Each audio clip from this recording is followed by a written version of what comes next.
2025 paper number 1 maths गणिताचे काही examples बघायचे आहेत तर बघूया.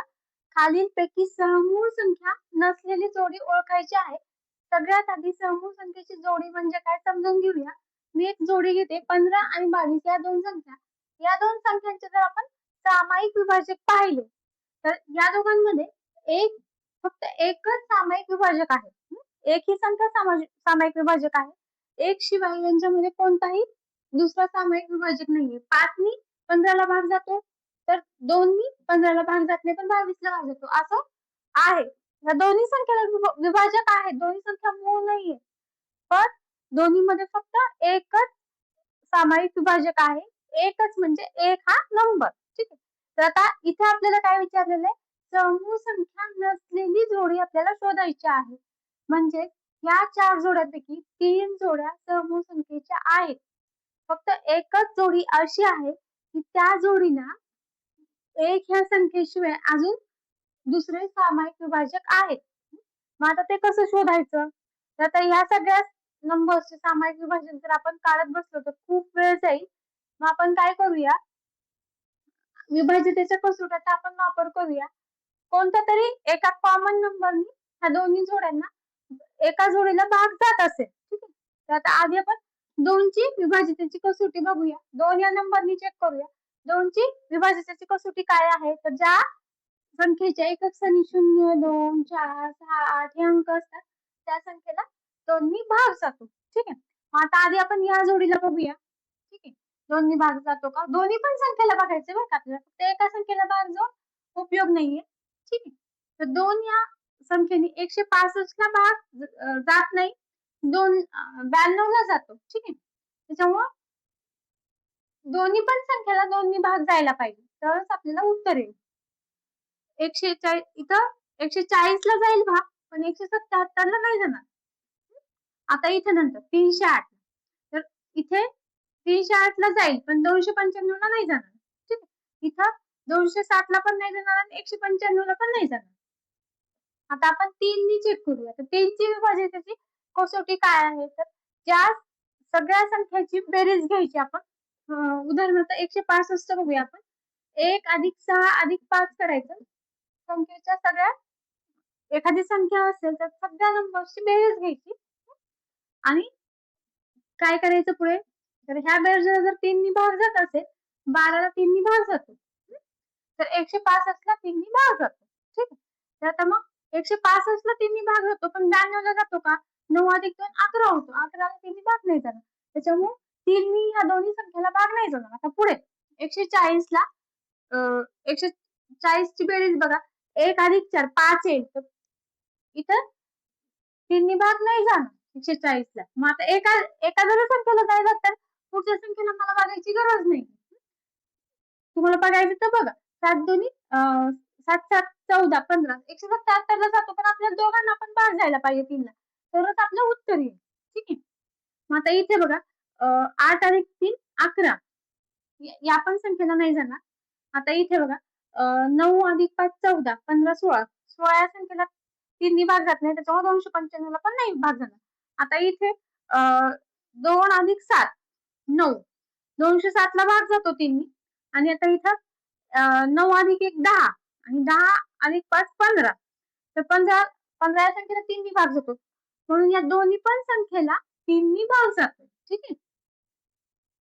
दोन्ही जर संख्येचा सामायिक विभाजक, आता इथं 3 हा एक आपल्याला सामायिक विभाजक आहे, एक तर आहेच आहे, तर मग ही जोडी समूह संख्येची नाही. आपलं उत्तर येईल पर्याय क्रमांक 4. पुढच्या 2 प्रश्नांसाठी हा आलेख दिलेला आहे. याला जोड स्तंभालेख असं म्हणतात.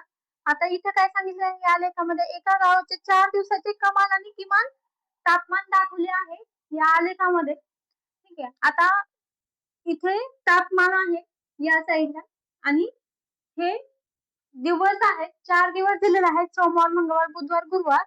आणि आता या आलेखाचं निरीक्षण करून आपल्या प्रश्नांची उत्तर दिलेली आहे. या आलेखामध्ये काय काय दिलेलं आहे ते आपण थोडक्यात समजून घेऊया. तर आता इथे कमाल आणि किमान तापमान. कमाल म्हणजे जास्त तापमान. ठीक आहे.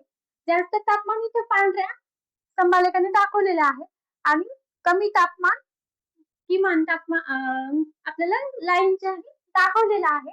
आता इथे व्यवस्थित हे बघा, आता एकाच दिवसाचं सोमवारचं कमाल तापमान पण दाखवलेलं आहे तिथे, कमाल म्हणजे जास्त आणि किमान तापमान पण दिलेलं आहे म्हणजे कमी. ठीक आहे, त्या दिवशीचं समजा त्या दिवशीचं कमाल तापमान तर इथे बघा हे असं पाहायचं, कमाल तापमान आहे 30 अंश आणि किमान तापमान आहे 20 अंश, हे असं पाहायचं. आता प्रश्न आहे कमाल व किमान तापमानातील फरक कोणत्या दिवशी सगळ्यात जास्त आहे? तर किमान तापमान म्हणजे काय, तर कमीत कमी तापमान, जे की हे आहे या डॉट लाईन दाखवलेलं ते कमी तापमान आहे, किमान तापमान आहे त्या दिवशीचं. आणि कमाल तापमान म्हणजे हे जे पांढऱ्या कलरनी दाखवलेलं, ज्याला काही कलर दिलेला नाही ते किमान तापमान कमाल तापमान आहे. ठीक आहे, मग आता आता ह्या जोड स्तंभालेख मध्ये दोन्ही आता सोमवार या दिवसाचे कमाल म्हणजे जास्त तापमान किती होते, बरोबर ही लाईन इथे बघायची, बरोबर 30 अंश आहे सोमवारचं कमाल तापमान म्हणजे जास्त तापमान, आणि किमान तापमान किती आहे, ही लाईन इथे बरोबर पाहायचं 20, किमान तापमान 20 आहे. मग आता कमाल आणि किमान मधला फरक किती आहे सोमवारचा, 10 अंश. तसंच आता मंगळवारचं तापमान जर मी पाहिलं, कमाल 25 आहे किमान 20 आहे, तर यांचा फरक 5 अंश येईल. बुधवारचं कमाल 35 आहे किमान 25 आहे, यांचा फरक 10. आणि गुरुवारचं कमाल 40 आणि किमान 25 यांचा फरक 15 आहे. तर सगळ्यात जास्त फरक कोणत्या दिवशीचा आहे, कमाल आणि किमान विचारतात, सगळ्यात जास्त फरक आहे तो गुरुवारचा जास्त आहे. 4 दिवसाच्या किमान तापमानाची बेरीज व कमाल तापमानाची बेरीज यातील फरक विचारलेला आहे. तर आता हे सोडवायचं कसं, तर फरक विचारलेला आहे किमान आणि कमाल तापमानामधला. तर आता मगाशीच आपण फरक काढलेला आहे, जर फरकाची बेरीज केली तरी पण आपलं उत्तर येऊन जाईल, तर प्रत्येक ठिकाणी इथं आपण फरक काढलेला आहे. सगळे कमाल तापमानाची बेरीज केली, किमान तापमानाची बेरीज आणि त्यांचा फरक केला काय, किंवा फरकाची बेरीज केली काय, उत्तर सारखंच येतं. तर फरकाची बेरीज करूया आपण. 10, 5, 10 आणि 15 फरक आलेला आहे, त्यांची बेरीज केली 10, 40 येते बेरीज, उत्तर 40 येईल. तुम्हाला जर खात्री करायची असेल उत्तर तेच येतं का, तर तुम्ही कमाल तापमानाची आधी बेरीज करून बघा, काय तर 10, हे सगळे कमाल तापमान इथे लिहून घेतलेले आहेत मी. ठीक आहे, 3, 6, 10, 12, 13, कमाल तापमानाची बेरीज 130 आली, किमान तापमानाची बेरीज बघा 10, 8, 90 आली. कमाल तापमान वजा किमान तापमान 130 वजा 90, 40, तर तेच उत्तर येतं. तर तुम्हाला पटकन सोडवायचं असेल तर फरकाची बेरीज केली उत्तर येऊन जाईल. पुढचं गणित आहे, 11:15 वाजता घड्याळातील तास काटा व मिनिट काटा यांच्यामध्ये किती अंशाचा कोन होईल. आता इथं घड्याळ 11:15 वाजलेला आहे, तर या कोनाचं आपल्याला माप काढायचं आहे. तर आता तुमच्या माहितीसाठी आता घड्याळ गोलाकृती असू दे किंवा चौकोनी असू दे, कोणतेही असू दे, पण जो घड्याळातला तास काटा आणि मिनिट काटा आहे, तर या घड्याळाचा तास काटा हे बघा, हे हे 12 आणि हे 6 आहे आणि हे 3 आणि 9 आहे. तर हे तास काटा आणि मिनिट काटा असे गोल फिरत असतात, म्हणजे ते पूर्ण जे 12 ते 12 पर्यंत, सकाळचे 12 ते रात्रीचे 12 पर्यंत 360 अंशाचा कोन तयार करतात. ठीक आहे, पूर्ण घड्याळ जे असतं ते 360 अंशाचा कोन तयार करतो. ठीक आहे, मग आता हे पूर्ण जे माप आहे ते 360 अंशाचं आहे. मग त्याच्यामध्ये आपण डिवायडेशन करूया.